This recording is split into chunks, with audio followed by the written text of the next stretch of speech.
brought to you by Palvi Agrico. आता शेतीसाठी जे काही लागणार ते घरपोच मिळणार, तेही मोबाईलच्या एका क्लिकवर. उमरग्याचं आम्ही स्वतंत्र लढणार असं चित्र होतं. परंतु स्थानिक पातळीवर त्यांनी काय हा निर्णय घेतला हे काय आम्हाला ज्यावेळेस त्यांनी आम्हाला सांगितलं किंवा आम्हाला विचारण्यात आलं त्यावेळेस आम्ही कुठलीही परवानगी दिलेली नाही. आमचे सेपरेट आम्ही 10 जण उभा केलेले आहेत. आता त्यांना आम्ही सांगितलेलं की कुठलेही तिथं त्या ठिकाणी संबंध ठेवू नका. जर स्थानिक ज्यावेळेस काही पदाधिकारी येतील आणि की बाबा हे आम्हाला मान्य नाही त्यावेळेस आम्ही नक्कीच त्याच्यावर कारवाई करू. धाराशिव जिल्ह्यातल्या उमरगा नगरपालिकेमध्ये शिवसेना शिंदे गट आणि काँग्रेसची युती झाल्याची माहिती समोर आली आहे. शिवसेना उद्धव बाळासाहेब ठाकरे गटाचे नेते अंबादास दानवे यांनी एक्सवर एक पोस्ट केली आणि त्यामध्ये त्यांनी सोनिया गांधी आणि एकनाथ शिंदे यांचा फोटो एकाच बॅनरवर असल्याचं एक पोस्ट शेअर केली. त्यानंतर वाद महाराष्ट्रामध्ये निर्माण झाला की जर मला काय बाळासाहेबांचं ते वाक्य होतं की मी दुकान बंद करेन पण काँग्रेससोबत युती करणं पसंत करणार नाही. याच विधानावरून एकनाथ शिंदे हे सातत्याने उद्धव ठाकरे यांना डिवचत असतात. मग आता एकनाथ शिंदे यांच्या पक्षाने काँग्रेससोबत युती का केली हा प्रश्न सगळ्यांना पडला आणि या प्रश्नाचं उत्तर शोधण्यासाठी मी तुळजापूरमध्ये आणि इथे धाराशिव जिल्ह्याचे काँग्रेसचे जिल्हाध्यक्ष धीरज पाटील आम्हाला भेटले. पाटील साहेब, आम्ही शिवसेना शिंदे गटाला हा प्रश्न विचारू, पण प्रश्न तुम्हाला सुद्धा आहे की तुम्ही राष्ट्रीय पक्ष आहात.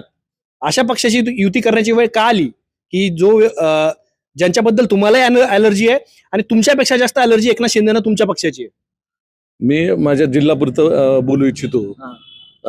आम्ही कळंब, धाराशिव, तुळजापूर, मुरुम, नळदुर्ग या ठिकाणी शिवसेना उबाटा गट आणि राष्ट्रवादीशी आघाडी केलेली आहे.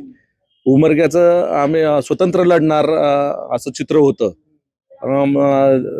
आदरणीय प्रदेशाध्यक्ष हर्षवर्धनजी सपकाळ साहेब आणि आमचे मराठवाड्याचे प्रभारी आणि आमचे नेते अमित भैया देशमुख साहेबांच्या कानावर ही गोष्ट घातली की आपल्याला स्वतंत्र लढायचं आहे. त्यांनी स्वतंत्र मान्यता दिली. नगराध्यक्ष आणि 25 नगरसेवक हे स्वतंत्र फॉर्म भरतील अशा सूचना आम्ही तेथील तालुका अध्यक्ष आणि तिथल्या उमेदवारांना दिल्या. त्याप्रमाणे सगळं झालं. परंतु स्थानिक पातळीवर त्यांनी काय हा निर्णय घेतला हे काय आम्हाला ज्यावेळेस त्यांनी आम्हाला सांगितलं किंवा आम्हाला विचारण्यात आलं त्यावेळेस आम्ही कुठलीही परवानगी दिलेली नाही.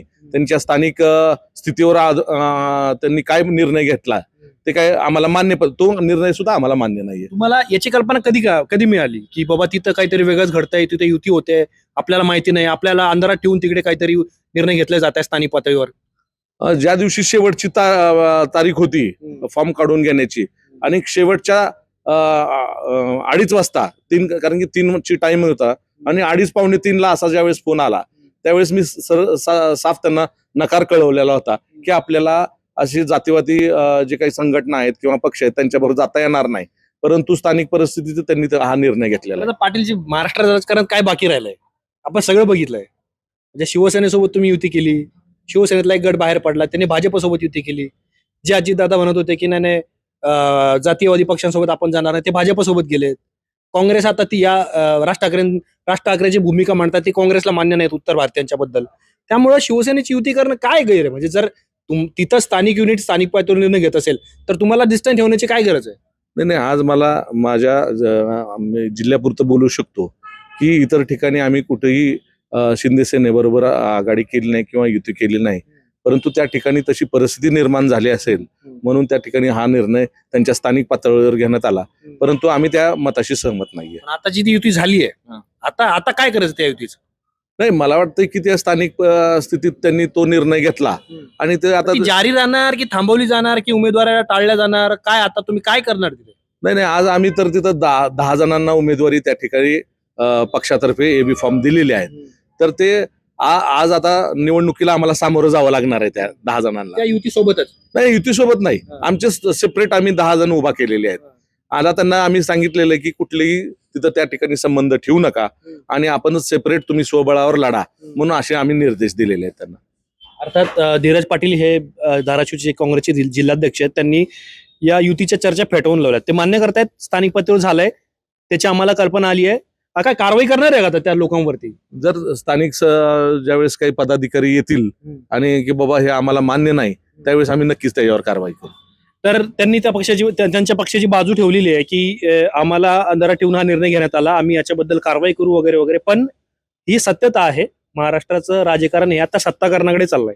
विचार, तत्व हे सगळं सोडून स्थानिक पातळ्यांवरती युत्या आघाड्या होत आहेत. अनेक ठिकाणी मुंबईमध्ये राष्ट्रवादीचे दोन्ही गट एकत्र येत आहेत. अंबाजोगाईमध्ये राष्ट्रवादीचे दोन्ही गट एकत्र होते.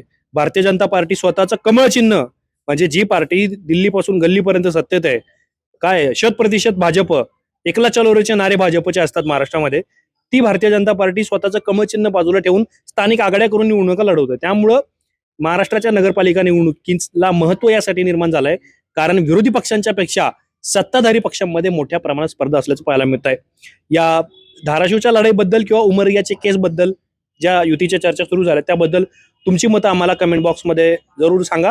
कॅमेरामॅन इसरार सोबत मी आतिक, धाराशिव, तुळजापूर.